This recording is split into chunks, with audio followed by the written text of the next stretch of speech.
menikmati segarnya es. Tapi waspadalah karena di balik dinginnya es ternyata menyimpan bahaya.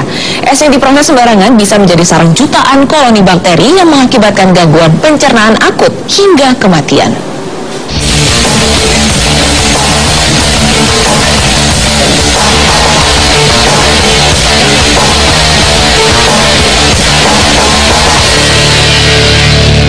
Setelah seharian berpuasa menahan lapar dahaga, pastilah saat berbuka menjadi waktu yang ditunggu-tunggu. Minuman dingin segar aneka rasa pun disiapkan menemani santap berbuka. Mulai dari es cendol, es campur, hingga es buah yang mampu menghilangkan rasa haus yang seharian dirasakan.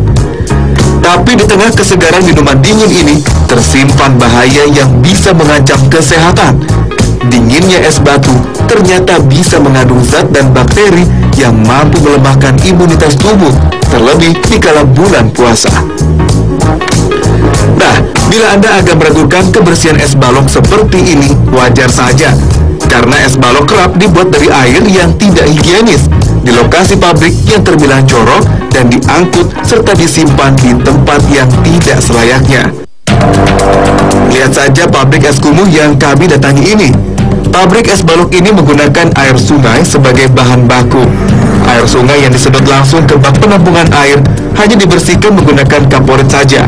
Setelah itu, air langsung dimasukkan ke dalam cetakan. Cuma kaporit itu iya, gunanya itu ada.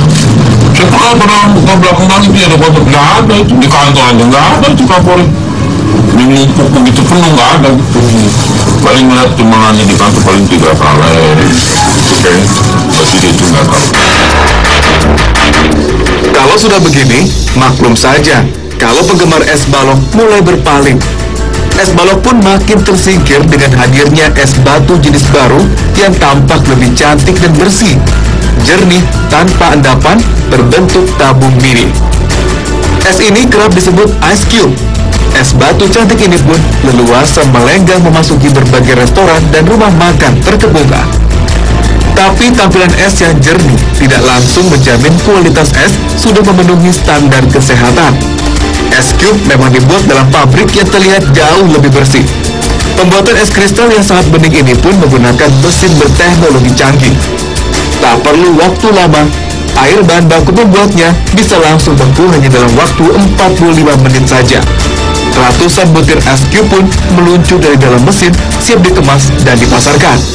Kemasannya pun beragam beratnya, tampilannya jelas sangat meyakinkan.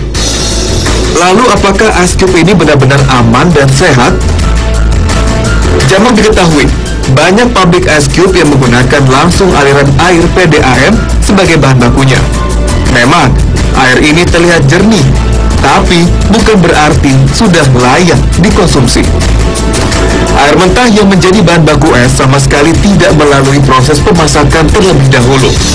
Air mentah ini hanya dibekukan pada suhu minus 4 derajat Celcius. Padahal, pada suhu ini, kandungan bakteri dan mikroba berbahaya dalam air tidak akan mati. Pada dasarnya, bakteri ini memang pada saat suhu minus 4 derajat Celcius, dia dalam keadaan dormansi. Artinya dia tidak melakukan aktivitas apapun. Apapun air yang digunakan itu harus dalam keadaan dimasak, dalam keadaan mendidih. Kandungan bakteri dalam es batu pun bisa semakin bertambah bila es ini tidak disimpan dengan cara yang tepat. Anda ingin tahu apa buktinya? Hasil pengujian sampel es batu yang menjalani pengujian mikrobiologis membuktikan kandungan bakteri coliform ditemukan dalam es batu. Salah satu jenis bakteri coliform adalah bakteri E. coli yang hanya bisa hidup dalam kotoran manusia dan hewan. Maka bila sebuah benda terbukti mengandung bakteri E. coli, bahan ini telah tercemar kotoran manusia atau hewan berdarah panas atau kotoran lain. Oleh karenanya, keberadaan bakteri jenis ini dalam air minum sama sekali tidak bisa ditoleransi. Padahal, media pencemaran coliform sangat luas, mulai dari lewat udara, tempat penyimpanan, hingga air bahan baku es. Tak hanya itu, keberadaan coliform menandakan adanya bakteri lain yang hidup dalam air. Ancamannya jelas berefek negatif bagi kesehatan, mulai dari gangguan pencernaan, bahkan hingga ancaman kanker. Keberadaan koliform ini sangat berbahaya kalau kita konsumsi karena dia akan mengeluarkan zat racun yang namanya ethionin yang bisa menyebabkan kanker. Di samping itu juga dia mengeluarkan zat-zat beracun lain seperti skatol dan indol yang nanti akan mengganggu sistem pencernaan kita. Parahnya, es yang diproduksi pabrik-pabrik di Jakarta kebanyakan dibuat dari air sungai yang tidak memenuhi standar air baku. Kandungan bakteri serta logam berat limbah industri dan rumah tangga sangat tinggi.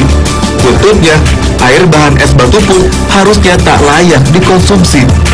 Namun, Asosiasi Produsen Es yakin bahwa produknya aman untuk dikonsumsi.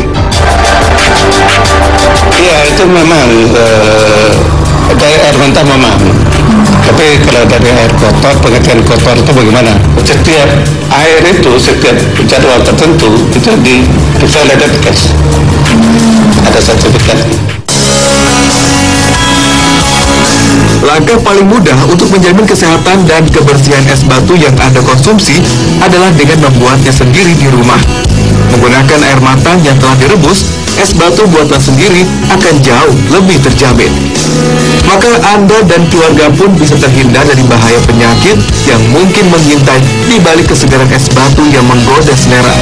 Dan berbuka puasa bisa lebih berkah dengan makanan yang terjamin kesehatan dan kebaikannya. Tim Liputan Trans TV. Sehatnya buah pisang dan